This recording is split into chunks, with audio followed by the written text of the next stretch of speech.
Hey everybody, this is Mace1370 back for another Gatecrash 8-4 draft. We've started here with a pretty miserable pack. I think if we're looking at these cards, Burning Tree Emissary stands out as being pretty good.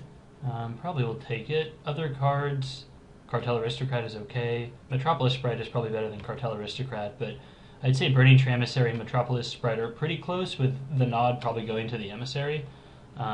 It's, I think, better but a little more difficult to cast than the Sprite is.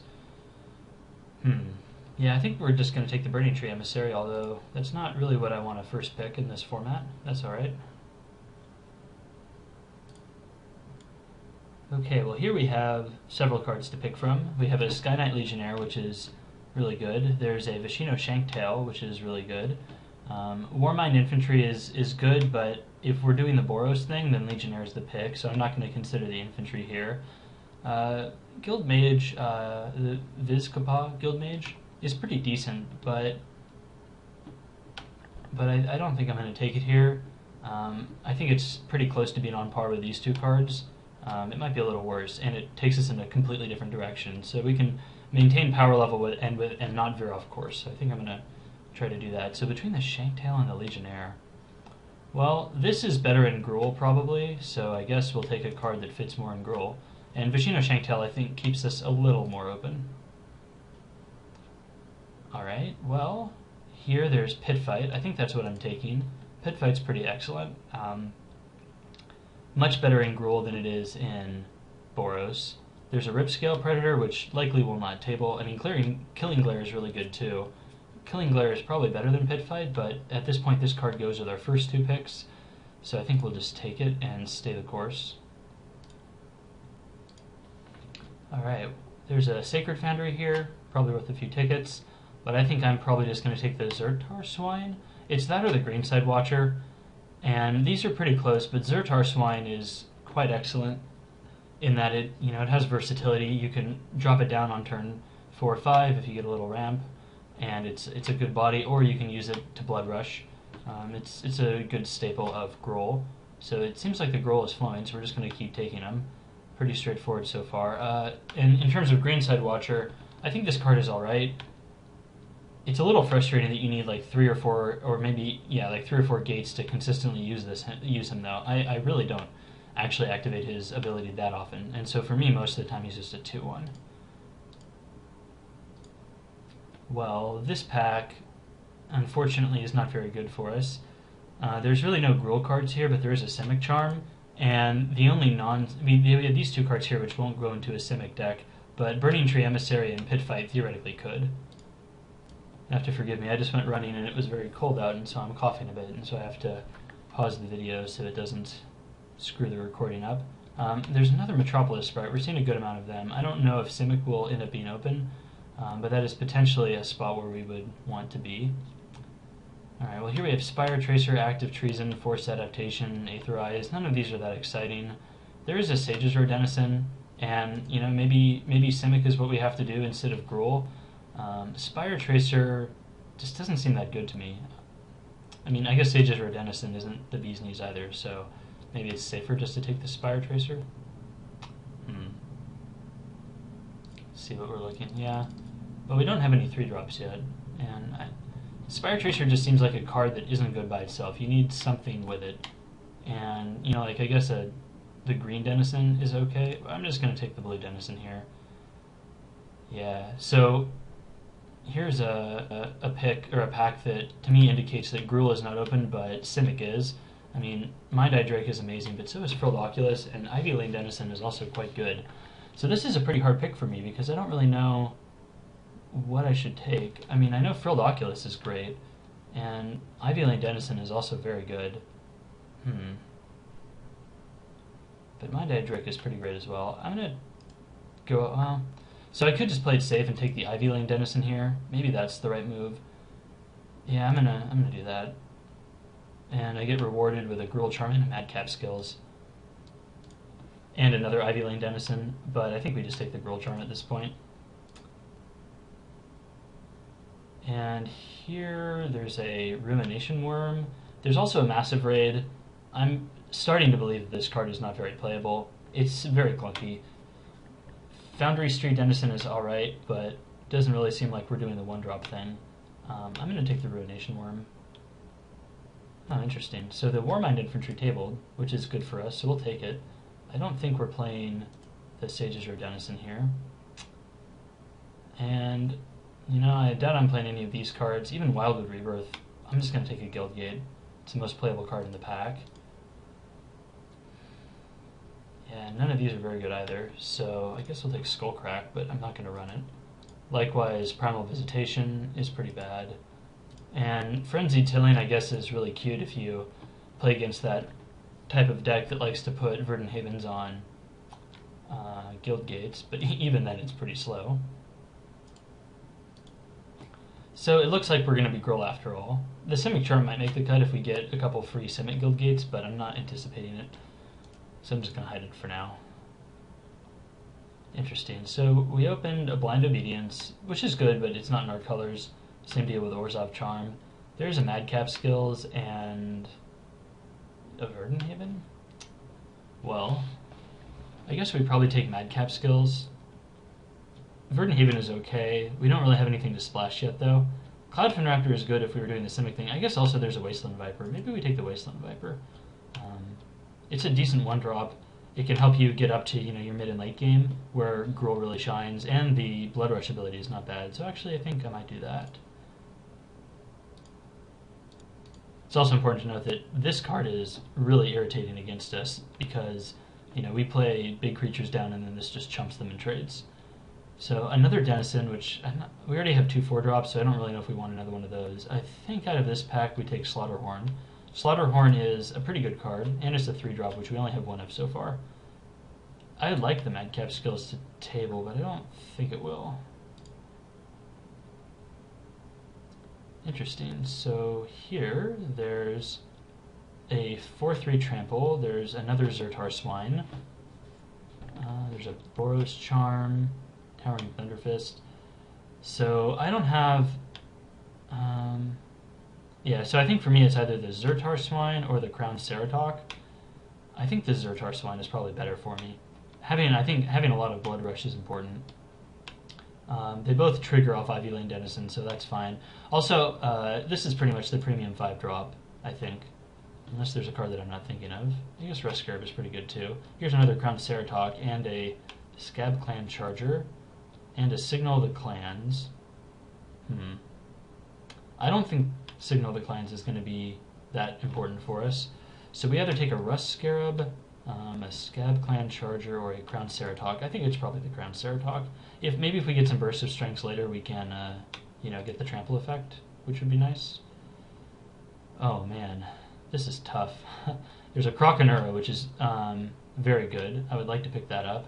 But there's also a Gruul Rage Beast, and this card is just insane. So I think we're going to take it. It's a 7-drop, but it's pretty much the 7-drop that we want. It comes down, it immediately gets you value by killing one of their creatures. Pretty much anything on the board it just kills, and it's a 6/6. And every creature you play after that has the potential to 2-for-1 them. This pack is pretty empty. I think we just take Miming Slime. Our 3-drop is a little open right now anyways, and having a bunch of big creatures makes Miming Slime pretty decent. Okay, well this pack is pretty empty other than 5-Hole Armfire. I don't know how good this card is in Gruul. I guess it's probably okay. You know, if you have stuff that tramples, then I guess you get to put counters on it semi-regularly. We don't really have too many of those. It's whenever a creature deals combat damage. I mean, there's really nothing else for us here. Naturalize we could take for the sideboard. We'll probably pick one of these up in another pack where there's literally nothing else to take. Undercity Informer is the best card in the pack, but we're not Dimir or Orzhov, so we can't really take it. Yeah, we don't really want a Towering Thunderfist. I guess we might take this. If we get a couple Boros Guild Gates, it might be worth splashing. It has Trample, Lifelink, Haste. See, I can come out of nowhere and do some damage. There's a Verdant Haven, so I guess this Wield, right? Yeah. And this pack was pretty empty if I remember. We could take Tower Defense. This seems so miserable, but there's really... We could just take Shadow Slice so it doesn't get used against us. I really don't care if someone casts Tower Defense against me. And here Boros Charm tabled, so that should never happen. We're just going to take it. I guess we have a potential white splash now. And Signal the Clans table, I'm not sure if we're going to play it. We're pretty light on 2-drops. In fact, we're extremely light on 2-drops. I'm thinking an adaptive Snapjaw, but I likely won't run it. Yeah, so in the next pack, I think what we need to look for, 2-drops, maybe a couple 3-drops. I don't think I'm playing 5 Alarm Fire. Yeah, so some 2-drops, a couple 3-drops, and maybe some removal. I don't know if we're playing Spark Trooper either. I don't know if he's really splash-worthy. He's probably fine in Boros, but Boros Charm feels like it could be worth splashing. 4 damage to a player can close the game out. Even just giving something double strike can be really good. Like attacking with a 7/6, and if he just doesn't block it, he takes 14, or Blood Rush plus double strike, and he's just dead. So the potential for explosive amounts of damage is definitely there.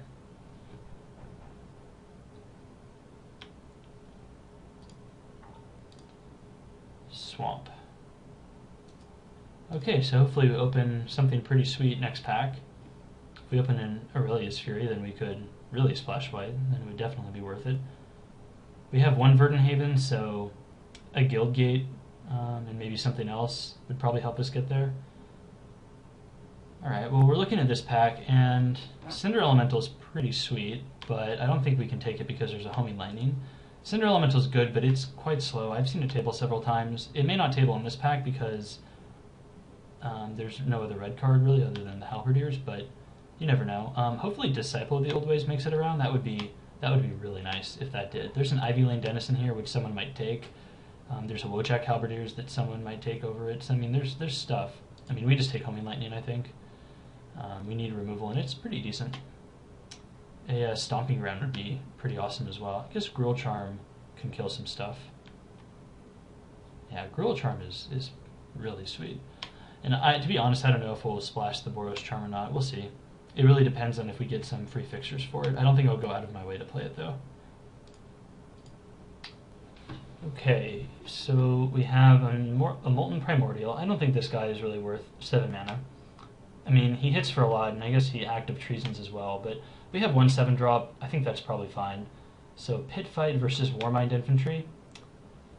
Normally I would take Pit Fight here, but we have 1 Pit Fight, and we're kind of low on 3-drops, so I think I have to take the Warmind. We have 1 Pit Fight, we have a Homing Lightning, a Gruul Charm, so I think we need creatures. I mean, we're at 12, so we need to pick them up. Ideally, we take the Pit Fight there, and then we just get shipped a bunch of creatures for the rest of the pack, but you can't guarantee that'll happen, so... Okay, so Madcap Skills versus Verdenhaven versus Zertar Swine versus Guardian of the Gateless. I don't want to play Adaptive Snapjaw, so I'm just going to take the Swine. I think it's good. Having 3 of them, I guess, is kind of cool. It's like the only thing on our 5-drop. Spire Tracer's not really in contention here. I would like to pick up a Madcap Skills, but we need creatures. I'm a little concerned that we don't have more early drops. Alright, well, so here's a perfect example. Another Madcap, another Pit Fight. I wish I would know, or I wish I had the foresight to know if that other 2-drop will table, but since we only have 1 2-drop creature, I think we have to take this. We can't afford to take the Skills or the Pit Fight. It's kind of painful, but, we need to make sure that we have a balanced deck. Okay, so that said, there's an Ember Beast here, which is a potential pick. I think this card's a little dangerous just because there is a potential for this to do absolutely nothing. It definitely does not help you get, stabilized when you're behind, that's for sure. I think we're taking the Greenside Watcher. We don't have any Guild Gates yet, which is a little unfortunate, but I think it's still fine. It's just a 2/1. You want to have also, another important thing is you want to have a few 2-drops when you have this guy, just because you want to be able to play 2 2-drops on turn 2. And right now we can't really do that. So this pack is kind of weak for us. There's a Bomber Core, which I don't know if I take that. There's a Hellraiser Goblin. This card could be good in our deck. We have a lot of, very big creatures, and, giving them haste is pretty gross. So I think we probably take that. The Bomber Core just seems pretty weak to me. And we're not splashing blue, so I'm not going to take a Simic Guild Gate just to have a Guild Gate. Okay, well this pack is being very good to us. We get a really light Guild Mage here, which is pretty perfect. This card's quite insane, so we're going to snap it up. There's a Verdant Haven. I'm kind of mad on that. I don't even think we're going to play the one that we have. We might. I guess we have a 7-drop. But we have the only thing we really want to splash at this point is Boros Charm, and that may not even be necessary. Alright, this is interesting. There's another 7-drop here. There's also the Millennial Gargoyle. I don't think we need to play a 4-mana 2/2. The Mind Age Drake is sweet though, but I mean we're not blue obviously. We'd have several of these now had we gone Simic, but we haven't really seen much Simic. We saw like another Toad earlier. I'm going to take this guy. He may or may not make the cut. Yeah, and our Disciple tabled, so that was pretty sweet. Definitely necessary. The Green Watcher may not make the cut now. We'll see. Signal of the Clans is not getting in, so that's a definite no. So we'll definitely play this. And here, there's really nothing. This is not a card. I don't really care if someone puts down an enemies against me. Shadow Slice could help someone outrace me though, so we'll take that. I guess I take Verdant Haven here. It's a... I haven't really like decided exactly how I'm going to build the deck, and I may want a couple just to be able to ramp up to these guys. We'll see. This card is pretty slow. I mean, you're taking your whole turn 3 just to get an extra mana, I guess, of any color. The Key Runes, if you're going to ramp, the Key Runes to me just feel better. Especially if if you don't have anything to splash for, then this just becomes much worse. And the Key Runes at least give you a dude. I think the only playable card in this pack is Aerial Maneuver, so we'll take it so someone else doesn't get it. Paranoid Delusions and Spell Rupture, and that's our deck. So I think we came out with a very capable Gruul deck here. We'll see what we face. We were able to take some late Boros cards kind of randomly, so it's possible that there was a ton of Boros going around, but I am not sure if that's the case, given that one of the better Boros cards, like the Charm, just went completely around and no one grabbed it up. Okay, so let's put this deck together. I can't remember, I took Wasteland Viper over, was it a Madcap Skills? I don't know if that is right in hindsight. It's nice to have one. You can throw it on a big creature and then they have a really hard time dealing with it. At the time, I think we were a little low on creatures, so I think it was the right choice. The last pack was definitely very good for us, so that doesn't always happen.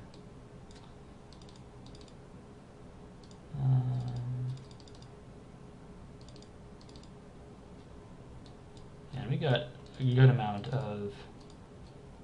Actually, Signal of the Clans might make the cut if we have that Rage Beast. We'll see. I guess it's kind of cute that this can also search up Blood Rush cards. So this is 22. And this is a pretty decent curve. The Green Side Watcher is pretty much useless other than just as a 2/1 body. So I'm not really anticipating using him to ramp at all. So I could play a Verdant Haven just to try and make sure I can get up to 7 for Rage Beast. That's definitely an option. Another option, I guess, would be the Primordial, just play another 7-drop. The Primordial is not bad. I don't know how many big, in-game creatures I really need, though. I mean, given the fact that we have like 3 Zertar Swine, I mean, they're 5/4s, and we have a Ruination Worm, like, I feel like we have enough fat in our deck. But Signal the Clans, all it can really fetch that's worthwhile is a Rage Beast or like maybe a Blood Rush card. Do I have to reveal it? Yeah. Choose one, put it at... oh, it only lets you choose one at random. I didn't realize that. I mean, I could search up all 3 Zertar Swines, so I would guarantee I would get one, but never mind. This is much, much worse than I thought. Yeah, I guess it makes sense that it's at random, because if you got to choose, why would you have to pick 3 and then put the other 2 back into your library? That'd be kind of a wanky mechanic. Skullcrack is not worthwhile. I don't think I want Adaptive Snapjaw. So I guess it comes down to Verdant Haven or Sylvan Primordial.